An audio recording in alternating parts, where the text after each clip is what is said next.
A color-changing smartphone? Hey guys, it's your Tagal Mary and welcome back to our YouTube channel. For today's video, ito na yata ang pinaka-requested video nyo for this month, February. Syempre, no, hindi ka makakalimutan na tong buwan na to kasi birthday month natin ito. Wow! Vivo V23 5G. Alam nyo, this is actually my first time na makaka-encounter ng smartphone na merong color-changing style. Hindi ko alam kung first time itong mai-incorporate sa isang smartphone, pero this is my first time na makaka-encounter ng isang color-changing, of course, back panel. Sorry kung medyo nabababawan kayo. Pero syempre, isa sa mga importanteng aspeto rin ng pagbili natin ng isang bagay ay yung kanyang itsura. It's always a design that we always see first, hindi naman yung loob niya. Parang sa tao lang, hindi mo naman makikita agad yung ugali niya, pero of course, yung physical appearance niya makikita mo agad.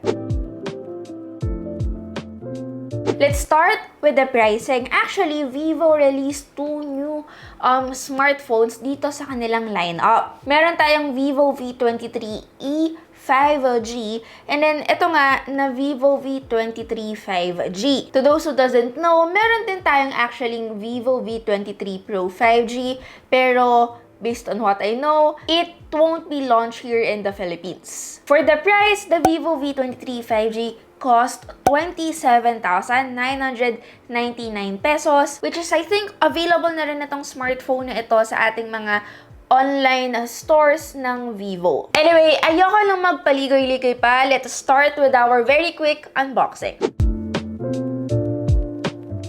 The design of the box is still the same, pero kung mapapansin nyo, no, meron siyang glitters effect. It's actually not just on top, but also on both sides of the box. Not that it actually matters, but at least we know that they put some thought into it. Grabe guys, ang galing, no? Habang tumatagal, gumagaling na tayong mag-English. Gina-judge na naman tayo ni Jason. We got the phone itself, pero mamaya na yan. Tingnan muna natin kung ano pa yung mga kasama sa ilalim. We got a clear jelly case, Paperworks, the 44-watt Vivo flash charger. Syempre, makakalimutan ko ba naman yung ating panundot. At meron din tayong USB Type-C to USB Type-A charging cable. For a mid-range device and for its price, it's actually pretty complete. Nakakatuwa lang kasi alam naman natin, most high-end devices, walang mga ganito. We also got the earphones na merong 3.5mm audio jack, but wala po tayong 3.5mm audio port dito sa phone, which is why may kasama siyang dongle. Now that you guys already know what you're getting aside from our phone, oras na para makita nyo yung color-changing back ng ating Vivo V23 5G. Ayan! Wow! Medyo underwhelming yung wow ko doon, no? Pero, ayan na guys, yung ating smartphone. I'm sure medyo hindi nyo maintindihan bakit siya color changing. Okay, so, let me explain guys the technology behind this. Yung back panel ng phone guys, gumagamit siya ng fluorite AG glass na nagbibigay ng texture feel sa kanya. Aside from this, meron siyang UV reactive color, which is again present nga dito sa ating Sunshine Gold variant. Sa pagkakalam ko guys, kung medyo familiar kayo doon sa mga prescription glasses na nagko-color change din whenever we go out at natatamaan siya ng araw, similar yon dito sa concept ng Vivo V23 5G. So yup, yung pagka-golden blue niya guys, it changes to different shades of blue and other hues in between kapag na-exposed siya sa UV light. Hindi lang ito yung basta-basta smartphone na kapag tinilt natin ibang kulay, kapag tinilt naman natin on the other side ibang kulay ulit. I have here with me a UV flashlight. I use this guys for the B-rolls nga na nakikita nyo ngayon. Pero kung wala naman kayo nito, the color changing will also happen kapag nilabas nyo yung smartphone nyo under the sunlight. You can also make different patterns depende sa kung anong gusto nyo, and it will be gone after around 30 seconds. Pakita ko na rin sa inyo live dahil tuwang-tuwa naman din talaga ako sa technology behind the back panel of this phone. So meron tayong stencil dito, ipapatong lang natin siya sa phone. Baliktad ba? Tama naman. And then of course, the UV flashlight. I'll do this for around 10 seconds, tapos makikita nyo na yung sinasabi ko na pattern na lalabas after I remove this stencil. Let's remove the stencil. O, diba? Napapanahon sa Valentine's. So, talagang alam nyo na may redesign na nangyari from the previous Vivo V21 na huli nating nakita. Aside from the color-changing back panel, kung mapapansin nyo, it now adapts the flat edge na again, most of us talaga namang gustong-gusto because of the iPhones. And yes, it looks very similar din doon sa flat edge na nakita natin from the Oppo Reno. Para sa akin nadja-justify ng presyo na meron yung Vivo V23 para sa kanyang overall look. It's actually on the heavier side, pero it has a very luxurious feel to it that makes it even better to hold without a case. Yun nga lang when it comes to any IP rating, since syempre we're talking about a mid-range device that kinda leans toward to the premium side, wala tayong any IP rating or of course wireless charging. Anyway, medyo natagalan tayo with the design, pero meron tayong secondary microphone doon sa ibabaw ng phone. Sa kanan, nandito yung kanyang volume rocker and of course the power button. Below, andito yung ating SIM tray, another mic, USB Type-C port, and yung kanyang speaker grill. Ngayon, nasa usapang display naman tayo. Yung display natin, kung mapapansin nyo, it's actually flat. It has a 6.44-inch display size. At kung mapapansin nyo, meron tayong notch that is kinda smaller doon sa notch na meron tayo from the iPhones. I would say, guys, no, yung forehead natin, it's not very 2022. Pero despite it, alam nyo, once na makita nyo na yung ganda ng ating mga selfies, maa-appreciate nyo naman yung dual camera setup na nilagay ni Vivo dito. Para sa akin, okay yung quality ng display natin sa kanya. Yung maximum brightness naman niya is good enough, lalong-lalo na for outdoor use. Nagsusupport naman din yung phone ng HDR10, HDR10 Plus, and HLG, but do take note, wala po tayong Dolby Vision. And other than these, very smooth naman yung paggamit ko sa kanya dahil it uses a 90Hz screen refresh rate. When we go to settings, kung mapapansin nyo, meron tayong tatlong choices between Smart Switch, which is what I'm using right now, 60Hz, and of course, the 90Hz. Overall, para sa akin, the display panel is color accurate naman. But since it uses an AMOLED display, para sa akin, more than enough na yung 75% of brightness para sa everyday settings ko. Anyway, since we are already talking about my favorite features, by the way, no, masyadong napahaba yung video natin and ang dami kong magandang sinabi sa device. Do take note lang that our video is not sponsored at all. Medyo ganito lang talaga ako, guys, kapag na-appreciate ko yung smartphone. Like any other high-end Vivo phones, itong Vivo V23 is also focused on its cameras. It has a triple rear camera setup with 64 megapixels as its main camera, an 8 megapixels ultra-wide, and a 2 megapixels macro camera.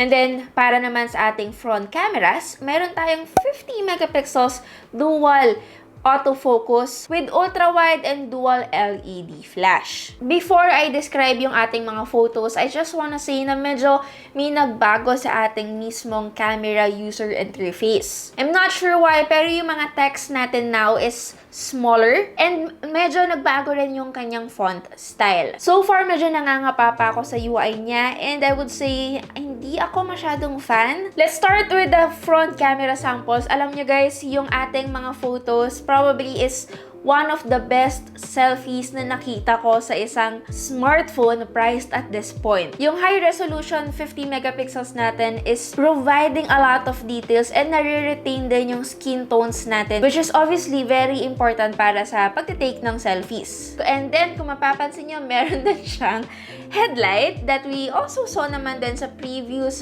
Vivo V-series smartphone. So, it's not like it's new to me. Pero, okay lang, it's very helpful for the the nighttime selfies. Meron din siyang eye tracking autofocus feature na helpful and very handy guys kung into taking videos kayo or vlogging using of course the front camera. Satisfied din naman ako sa ating mga photos taken by its 64 megapixels primary shooter, lalong-lalo na when it comes to night mode. Na-handle din yun ng maayos yung ating dynamic range and of course the exposure. Actually no guys, wala naman akong reklamo and in fact, hindi rin naman ako maghahanap ng dedicated telephoto lens because most of the time, we get this lang sa mga smartphones na priced at 30,000 pataas. But yeah, medyo hindi nga useful guys yung ating macro camera.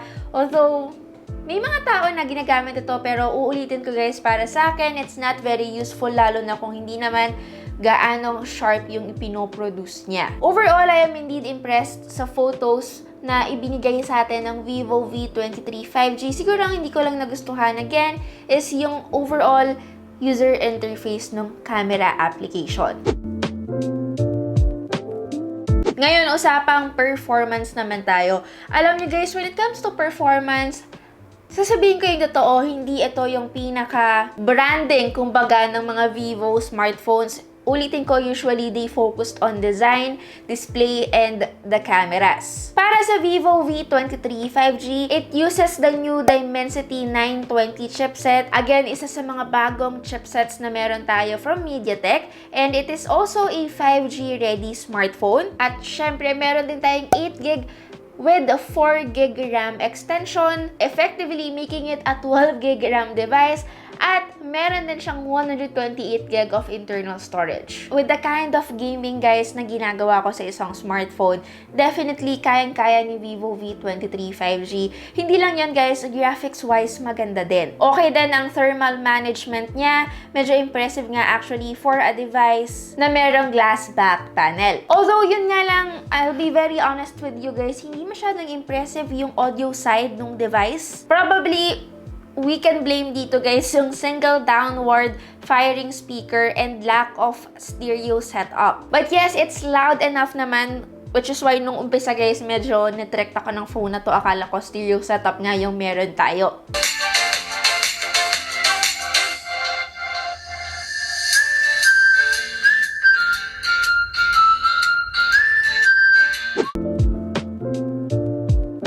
Despite na medyo mabigat yung ating device, actually hindi naman masyado, it's not over 200 grams, pero weirdly, hindi gaanong kalakihan ng ating battery capacity sa device na to. It only has 4,200 mAh, which is again, hindi yung pinakamalaking battery capacity na pwede nating makuha sa isang smartphone. It's not the typical kasi ang typical natin guys is already 5,000 mAh. The device did not last me for more than a day because again, almost every end of the day, I charge my device. So, ayos pa rin naman kahit papaano. Actually, medyo nabawi when it comes to the charging speed. It has 44-watt fast charging capability, which is laking tulong naman. Ang importante, it did not took me over an hour para ma-fully charge ang Vivo V23. Now, kaya medyo may changes when it comes to its camera user interface na sinasabi ko kanina is because the Vivo V23 5G already has the FunTouch OS 12 based on Android 12. We still have our usual app drawer, pero kung mapapansin nyo right now, magkasama yung ating control center and of course the notifications. There is also not much wallpapers sa settings, pero pwede naman din tayong mag-download kung gusto nyo. And before I forget guys, meron tayong in-display fingerprint sensor sa kanya, which is mabilis naman, and in terms of the location, okay naman siya sa akin. It's not on the awkward place.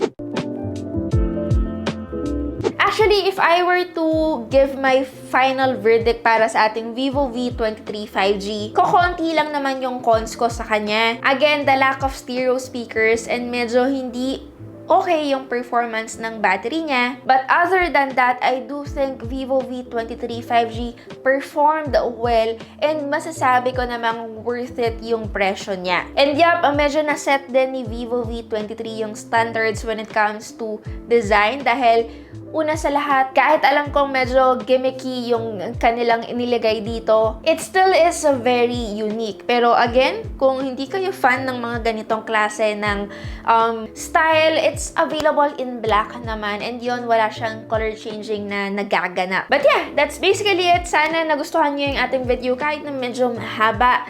Again, it's your Tagal Mary and see you on our next video. Bye guys!